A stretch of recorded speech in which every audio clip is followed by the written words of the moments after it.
मागच्या वर्षीप्रमाणेच आपल्याला budgetary allocation याच्यानुसार करून घ्यायचं आहे. जे आकडे याच्यामध्ये टाकून दिलेले आहे त्यानुसारच तुम्हाला घ्यायचं आहे. ठीक आहे. याच्यामध्ये दिलेली जी रक्कम असते ते 100% असते आणि आपल्याला आराखडा तयार करताना आराखडा तयार करायचा असतं 1.2 म्हणजे 120%च्या हिशोबानं. ठीक आहे.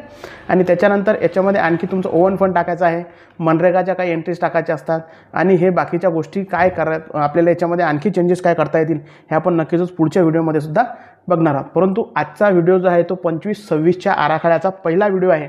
त्याच्यामुळे हा व्हिडिओ सगळ्यांनी पूर्ण आवर्जून बघायचा आहे. याच्यामध्ये खूप सारी इन्फॉर्मेशन माहिती तुम्हाला याच्यामध्ये दिलेली आहे. ठीक आहे. ही जी आहे ही बजेटरी ॲलोकेशन आमच्या तालुक्याची आहे आणि माझ्या गावाची जी रक्कम आहे ती तुम्हाला मी दाखवलेलीच आहे. 100%ची आहे आणि 1.2 म्हणजे 120ची सुद्धा आहे. ठीक आहे. तर अशा प्रकारे तुमच्या ग्रामपंचायतची सुद्धा फंड ॲलोकेशन इथं चेक करून घ्यायचं आहे 25-26चं आणि त्याच्यानुसार तुम्हाला ॲलोकेशन तयार करायचं आहे. आता आराखडा तयार कसा करायचा याच्याविषयी मी सुद्धा लवकरच 1-2 दिवसात व्हिडिओ तयार करणार आहे.